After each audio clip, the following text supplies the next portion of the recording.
Today's critter is a cheerleader. So we're going to draw a very large circle here for a head.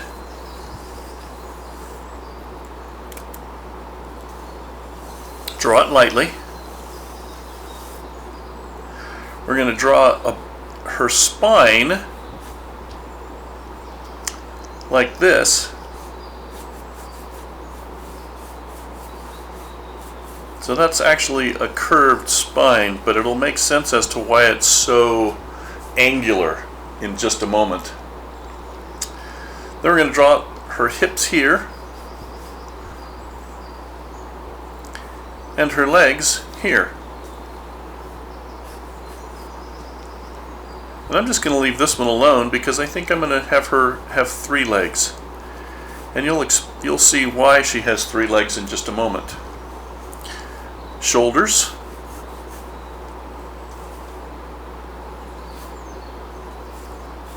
This is the bone that goes from shoulder to shoulder. 2 bones. Arm to elbow. Back up to hand on both.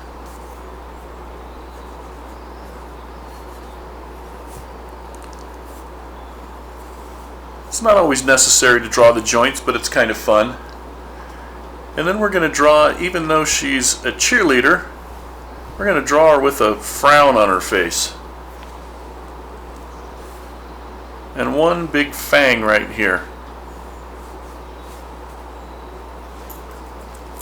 So, don't forget, always take a picture of your process.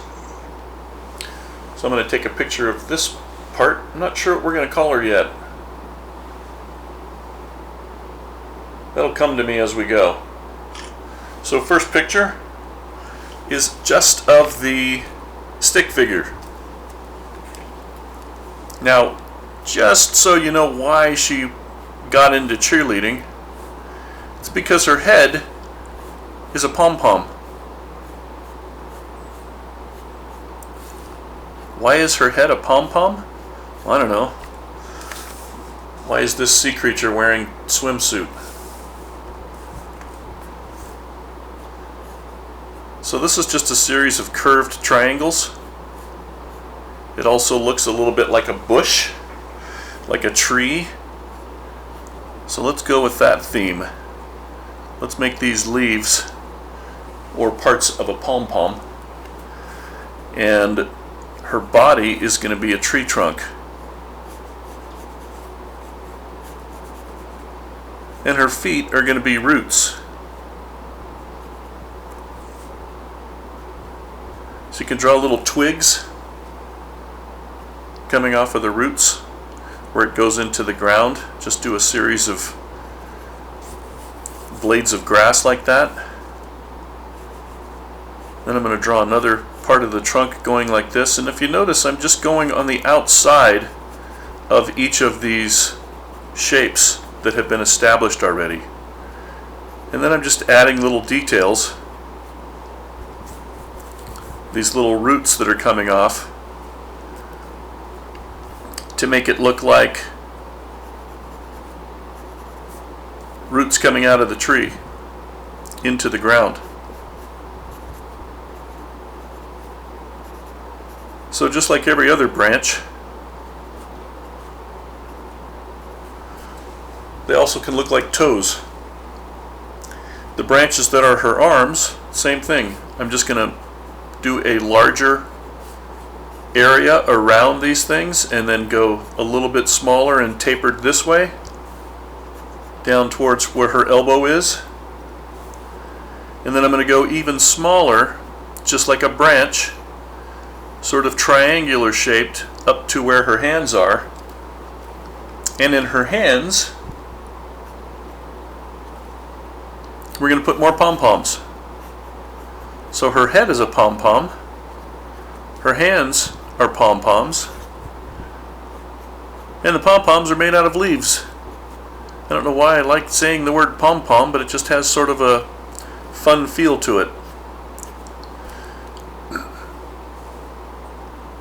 So, that's our creature. Notice how she doesn't have any eyes. That's okay. This is the second step, so I'm going to take another photo.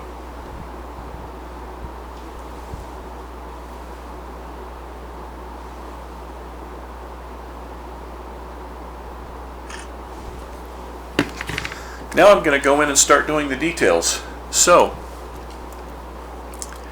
I'm going to start with this pom-pom right here and just go a little bit darker. I'm pressing down a little bit more on my pencil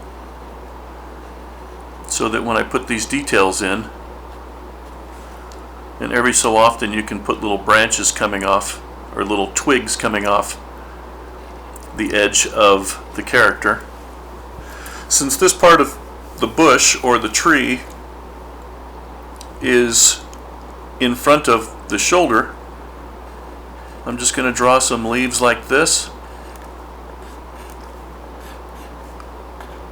Same thing here. So this pom-pom is in front.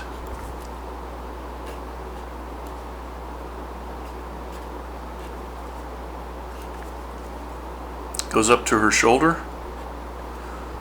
The smaller pom-pom comes around. I don't know, something about that word pom-pom, I just like the way it sounds. So, as we're thinking about pom-poms, or as I'm thinking about pom-poms, what do you think a good name for this creature should be? How about Penny? Penny Pom-Pom. Penny the pom-pom tree.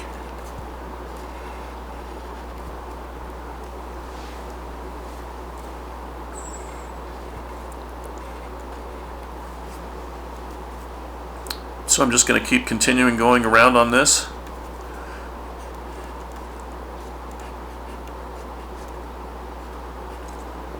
Roots coming up out of the ground.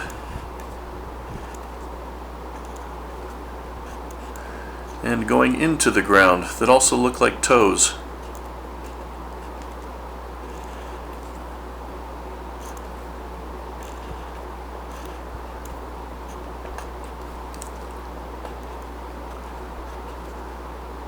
So the interesting part of this is that a tree, you don't think of a tree as coming out of the ground. And yet this character, even though there's grass down here at the bottom, so I guess she's not at the beach with the rest of her friends unless there's a grassy area by the beach.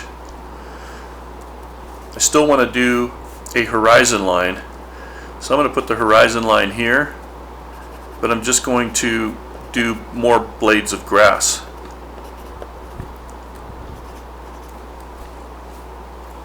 So there's Penny Pom-Pom, or Pom-Pom Penny. Maybe we could do some lines on the tree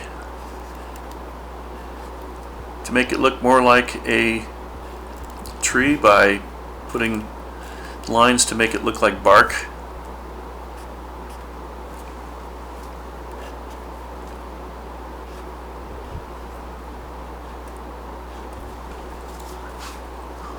And there you have it. Okay, so I'm actually taking more pictures of this one because I've done more steps. So I'm going to take a picture of this one too. And there's no saying how many, there's no limit to how many photos you can take. However you feel like recording your progress on these characters, the better. And a lot of these details are not going to make it into the final. That is the final illustration.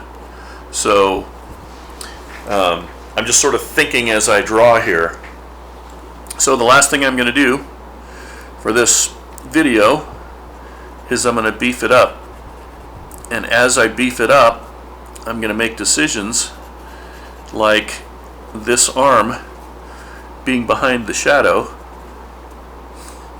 I'm going to extend the knee out a little bit here down to the toes, and I'm basically just darkening in a little bit further, a little bit more If you want to, at the end of these twigs that are on her feet or her toes or her roots, you can draw little leaves and embellish it any way you like.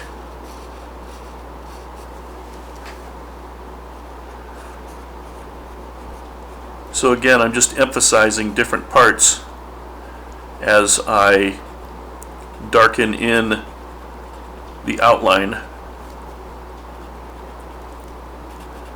And a lot of the parts down here on the ground, I'm not finishing, like here. Notice how her toes are open here? That's because they're going into the ground.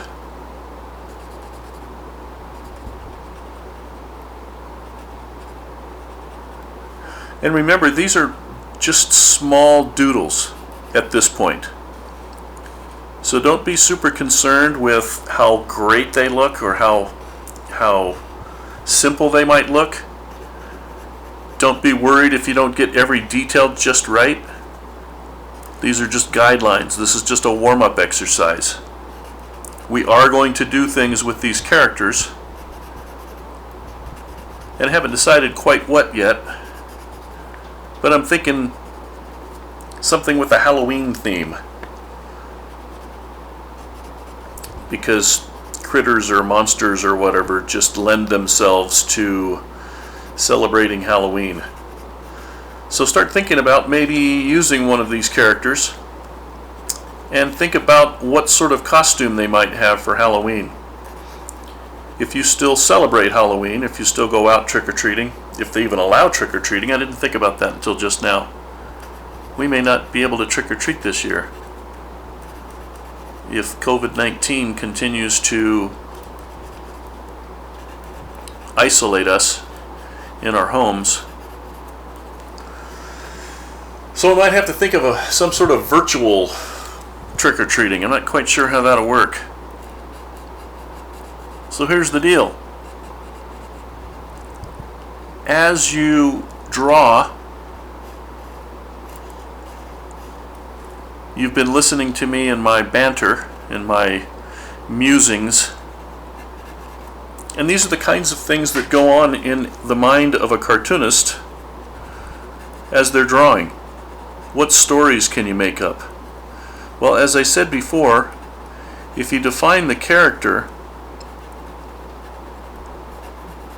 as being a grumpy character or a happy character, it sounds like a couple of the Seven Dwarfs, grumpy and happy. But if you start thinking about the characteristics or personalities of these characters, and then think about a situation. So here's the situation. We still have about a month and a half before it happens. But start thinking about, oh my gosh, how are we going to do Halloween? And these little critters, or the mascots that we're going to start developing next week. I've been talking about it for a couple of weeks. But we're going to choose an animal, if you haven't done so already. There's a quiz on one of the Google Classroom pages. And you're going to select an animal, unless you already have a favorite animal. And we're going to draw that animal as a Trojan, because we are all Trojans at Clark Middle School.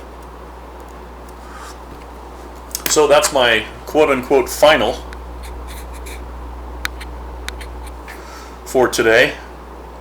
I'm going to take a picture of this last one. That was 4 pictures today instead of 3.